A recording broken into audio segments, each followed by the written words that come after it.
Bet your bottom dollar that this is League Unlock.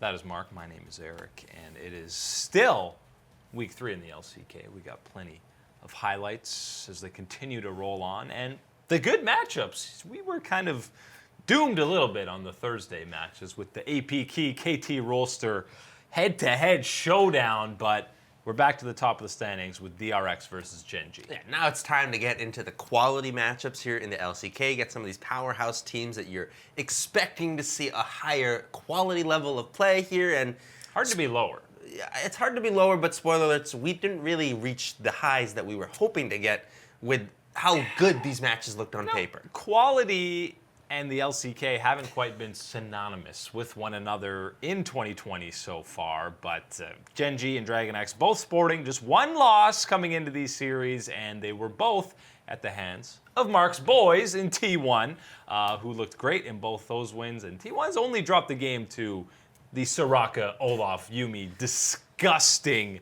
comp that Hanwha Life ran, so they're at the forefront of it, but Dragon X and Gen.G both looking to prove that they deserve to be right at the top, and we have BDD's Yasuo with the Gragas. We've seen him do some disgusting things on that pick. We've also seen Chovy do some disgusting things on Zoe. Oh man, he is gnarly on this Zoe pick, and the way it seemed out in the meta that Zoe has crept her way right back into being one of these prime power picks in the mid lane, and Not fun to play against. Oh, just so brutal. And the damage that is dished out by someone like BDD that has the control here over the Sleepy Trouble Bubbles and the Paddle Stars coming through, it is spelling disaster. And this fight was extended. It was a chase down that they would eventually grab one, and oh no, BDD, you walked over the Sleepy Trouble Bubble. But the wind wall does block pretty much everything, but the fight is still going to be engaged upon by Dragon X because they already had a sizable gold lead, and there was not a whole lot of kills in the early goings here and the mid goings of this game. 6-2 now Dragon X. They have a Dragon Soul, and with that, the team fight is looking pretty good for them. Yeah, you get that That's what Dragon. a gold lead looks like. Looks pretty strong, and again, this is kind of what we've seen from the LCK, where you kind of get a kill here, a kill there, and then things slow down a little bit, and we get this one big old team fight towards the end here, and that is where the huge advantage is. It's the wrong base. Gen.G, it's the wrong base you're running to. Get some exercise. Def's at full health. This is just an eventual chase down, but the highlight is, of course, Clid. He's home free. No one's going to get him. It's the minion. The minions take him down. Meanwhile, Piosik and Doran are already in the base, ending the game 11-2. Pretty dominant fashion in favor of Dragon X in that first game. CV Max, look at these hugs he gives his players after every. This is just game 1.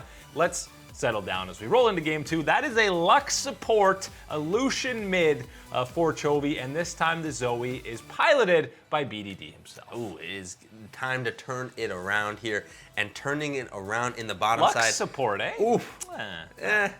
Not my favorite thing at this high of a level of play. And Zoe mid, you say? Yeah. Oh, okay. As Double we kill? said, Chovy got to show us his skill with the Zoe, and now BDD's turn. Yeah, it's his turn to be disgusting in the laning phase, which is something we've seen a lot of out of this Zoe pick, as Deft gets 80% of his health done from that Zoe, and Chovy run away, my man, on the Lucian. He does have his flash, he saves it, and the equalizer just right on the body. You know, it's absolutely disgusting when you get way ahead as a team and you have a Zoe. That is when she is at her absolute most annoying and most unplayable. Like, what do you do against this champion? I really do not know how you're able to manage at this point, because it doesn't matter how many units of distance that you are away. She's not even on your screen. She is going to delete you with a vengeance and then laugh and skip over your dead body. And that's exactly what BDD did for the majority of this game, as Doran gets a trade kill, but you might as well start playing the guitar mace at that point, because it is 14-2 in favor of Gen.G, and Chovy is getting Chovy's a little tilted. Absolutely annihilated. You know, he was actually good in the lane. He had a CS lead, which he does in almost every single matchup. As one of my favorite things is seeing the losing team with a Mordekaiser in a 1v5 with the Death Realm, just trying to do something. Hey, look, at least he's able to get that kill there. Sometimes you're so far behind that even getting that 1v1, you still can't seal it off. Gets the kill, but it is going to be a killed nexus here for Gen.G, equaling us up at 1 apiece. Yeah, and look at that, Zoe, 2-0 on the day. 19-3, probably even more dominant fashion than we saw Dragon X do it in Game 1, and that's just another Rumble ulti that hits no one because they don't even need it to win a lot of these team fights. Game 3, we go into it. Sure. That is a volley bear. It's a volley bear, and that's a Callista as well coming through, and yep, that is BDD's Galio in the mid lane. Galio versus Akali, that looks like a Season 9 matchup in the mid lane. This TP, that seems a little bit late, Doran, on the Pantheon, as Deft is already dead. Kyria's running, Doran's running, it's a 4v2, but wait, Chovy's coming from the river after he got first blooded, so he was already a little bit behind, but guys, it's still a 3v4. And why do you think this is going to work? Chovy says, you know what? I'm level 3 Akali. I hit my power spike. Let's go in. The Yuumi is still just healing everybody, and oh no. Man, I gotta give it. You know what it is? It's the Jarvan body. He's just blocking that little cat just enough that you're seeing. Okay, it's only the 3 champions. We're far out. No, it's absolutely not. If that's a scrim, that's a remake. You don't keep playing the game. But miraculously, Dragon X were not out of this game. After a start like that, you would assume this was over at 15 minutes, but they kept getting picks, and this fight in the mid lane, all of a sudden, the gold lead is almost level, except Gen.G does have 3 dragons to their name still too. So yeah, 3 dragons to their name, and of course it is the almighty and all-powerful Ocean Soul that is out there. Basically, like getting a free Soraka for your team, more or less. Maybe a free even, Soraka and a Yuumi. And you already have a Yuumi, by the way. Yeah. But they don't have the soul yet, so it's okay. You're still alive in this game. Kyria kind of initiated this fight. Didn't go too well. It was a 2-0. Kyria now we get the eventually free Mundo Ultimate Ocean Soul. Now they have the Ocean Soul. And look at them pile on Deft. Why isn't he taking damage, Mark? I'm confused. The whole team's hitting him. No, this is not good. No.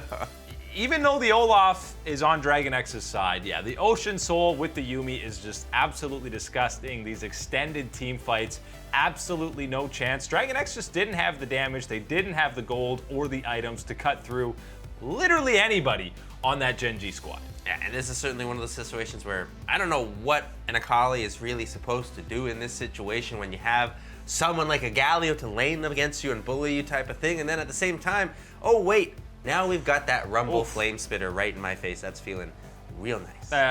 Def dodged the harpoons, so he's got that going for him. BDD, absolute animal on the Galio. Doesn't matter if you can't flash taunt. 8, 1, and 12 on that mid lane pick, going up against Chovy's Akali, who we know is a very strong champion, even though she's been nerfed 150 times. But BDD, back-to-back MVPs. Him and Chovy both now have 500 MVP points, which is tied for Nuggery for the most in the league. And yes, there was a lot of good plays and a lot of things going on important around the rest of the map, but really the story here is all about the mid laners and what they were able to do with those power picks. Zoe coming through big in this matchup specifically. And then, yes, just the individual strength of play here from BDD on the Galio into that Akali matchup here really sealed the deal here. Hey, both of these squads losing to T1 and the frustrations of how slow it can be to play against T1 sometimes.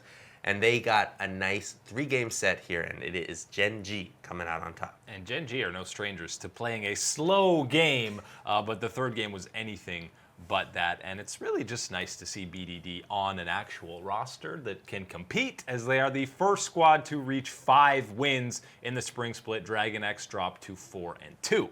Coming up after the break, the other series of the day in the LCK, Afrika try to keep pace with the top dogs in Korea. They match up against Sandbox. Beautiful people, this is League Unlocked. That's Mark, my name is Eric. LCK highlights on the way. Second series of the day, the Afrika Freaks versus Sandbox Gaming. And Sandbox didn't have a great week 2, 0-2. They're sitting at 1-3. This is a kind of statement win that they absolutely need. Need this game here against the Afrika Freaks squad. And hey, Afrika Freaks themselves have looked okay. We've seen enough from them to say, you know what? Still going to need a little bit more time, still some improvements to be made here, but this is a team here that we will be watching towards playoff contention. I don't know if as long as they play Spirit. Yes, as long as Spirit, as long as we're making not too many roster changes here from game to game, things will be okay for the Afrika Freaks. Sandbox, on the other hand, need to see some things turn around here. Not a strong start to the split that we wanted. We wanted to see them turn some things around, make some improvements on last year. Not quite yet. And game one, Spirit started. He was there for them. Hey, Mystic is in there, Jelly, Fly, all the boys. And Ornn is in there. Oh and boy. Ornn, that's a free win these days, unless you're going up against Set. We know Set is terrifying. There was a lot of back and forth early, but this game, the theme is Baron, Baron, Baron, Baron, Baron. First, the Kalista Ren gets it. The Ornn with Smite doesn't quite ring true for the mid lane in this one because they had the Kalista. They lock it up. The fight afterwards, that's kind of a whiff bullet time. Summit does go down on the Set, but you're going to call Worth on that one. And then run it back again, boys, to the Baron. Keen on the gangplank. Misfortune gets interrupted in her ulti. And again, it goes over to Sandbox, the second Baron. Okay, again, we'll sacrifice on Fleek. Oh no, he's fine. But Leo is going to get caught out, and another Baron. Okay. Yeah. All right. Let's see what we can do with another Baron power the play. empowered Oh recall. wait, we're back at Baron once again. And there's no Dragon Souls yet at this point. 3-2 in favor of Afrika. Dove gets a kill. We had the double hook champions, by the way, the Blitzcrank and the Thresh. Nobody's actually taken the Baron yet. This is just the fight afterwards. We said, all right, let's go. Mystic doing some insane damage on the Misfortune. All of a sudden, Afrika's back in this game. Whoa. A couple of Barons, doesn't matter. The Set flashes over, but the fight goes over to Afrika. The hook misses, and check out the cocoon from the Elise and the flash in from Jelly. Goodbye, Dove. He doesn't get to do anything. Oh yeah, and hey, this is that, check the timer, 44 minutes in, the ornaments are coming in, that extra free gold, that free damage, the freeness. That is when you pick Ornn on your team, it is a free win. And the freeness freaks, and also that was the Ocean Dragon Solo, which is the theme. So they had that plus the Ornn, and that just means a win, basically, in game one. Sandbox were fully in control until, the third Baron came in. So we go to the second game. Afrika win, and they say, Spirit, you're done. They're the only team that subs players out after they win a game. And again, it's not really Dread is anyone to be like, oh man, Dread's coming into the game. No, that's not the reaction. It's more about Spirit They just leaving. look better with him. Absolutely. I think anybody with a set of human eyeballs, they have to be human. Yeah, that deer is eyeballs, you're not going to be able to. No. Cybernetics either, also not cutting it here. You need that LASIK vision, and you are getting to see here that this is what you needed. You needed Spirit, and the results You don't want here. good vision to watch what is. Okay, maybe you don't need your eyes for this. That ended up being a 4 for 4. And you're diving your own turret and the Azir is pushing your entire team in. It's going to be a rough go of things. 6-4 for Afrika, and this time you had Leo on the Misfortune doing some damage on the bullet time. Dove gets the Echo pick, and he's popping off in this fight. But Mystic, pull it off, a little 1v4 scenario, but he decides I'm going to say that was a misclick, because I think if he doesn't stopwatch there, he might clean that fight up. Normally in other fights, sure, that can be okay, but kind of when you're the last one auto-attacking people, you kind of need to be able to actually do it. Yeah, he didn't even really stopwatch anything. There was nothing coming at him at that point. He had already flashed out of it. So Mystic can't quite do enough to save the game as another team fight goes over to Sandbox. This time they don't need the Dragon Soul. They don't need the Baron. They just win a team fight and it's over. Okay, please put Spirit back in. Please, for the sake of all things here, Afrika Paging Freaks. Spirits. Hey! Spirit comes back. We're He gets the Elise again. Same lineups apart from that, and it's the Ornn again. This time Fly gets it in the mid lane as this is a clean executed dive. Keen grabs the first kill onto Summit, and then Spirit, perfection. What we've been asking for. What was going on? Gorilla, oh boy. We're going in on the Thresh here. He flashes right over, and Keen just walks away, but they are going to actually catch out Spirit. It's a 4-man goon squad. You're going to go down. Leo picks that kill up. But on the other side, check out the prediction mark. Okay, hold on. You know what? There's a lot about Ornn that is completely unsexy. Unsexy, not sexy in any type of way. That was sexy. That was nasty. Beautiful prediction from Fly to take down Dove on Victor, and it really changes the topside trade, and then this fight, everybody is very low. Leo's on the outside, ready to battle, but oh no! We have Jelly zoning on the Blitzcrank, and that is just goodbye Thresh, goodbye Gorilla. Keen is flanking 1v4 and this kills Dove instantly. Okay. Okay, dude. That's a Fed Renekton. That's a, you know the game. That is an Ocean Soul, and that is the game basically ending there. I mean, there's one more fight here, and this is where you're keeping your eyes on Mystic's Misfortune. Oh, look at the side steps. Look at the moves dishing out that damage. Look at him auto attack. Man, his health bar is completely untouched pretty much. Oh, 1v2, the cleanse? Okay. Why does he have so much lifesteal? Oh, Ocean Soul, I see. Hey. Yeah. Oh, so that's what a Misfortune would look like if she had Mundo's ultimate on it all the time? Hey, wait a sec. That's 5 kills. That's a penta. That's how you close out a game. Pentakill on the Misfortune for a Mystic. The most convincing game of the series. The Afrika Freaks take it 2-1. And Sandbox dropped to 1-4. Their only series win against APK Prince. Yeah, and unfortunately, you know what? I don't think Mystic really had the best of days even for Afrika Freaks. And yes, he's saying that when you pick up a pentakill is quite a statement there, but kind of seemed like at the end there, Sandbox kind of just walked into that. Let's fight. We're down 10K. Let's get it. Oh, Misfortune, you're here. You've got a double kill. Let me just help you right out here. There's that triple that you were looking for. He did hop in 1v2 and he had a good cleanse to really. He earned that penta. I'll give him that. There were some moves there, definitely some skill, but at the same time, the way that it looked here, the performances from Sandbox, just not up to the level that it needs to be here, and especially again in this one against the Afrika Freaks here. If Spirit's in, I think this is an easy 2-0 here for the squad. Messing around with the lineup led it to be this 3-game series. And for Afrika, you still don't have the utmost confidence to put them in the same category as the top 3, even though they have a similar 4-1 record. Dragon X, Gen.G, T1, you still have more confidence in them. But right now, Afrika is kind of in A tier of its own, with the other 3 being S tier, and the rest of the LCK, well, they're still figuring some issues out so far.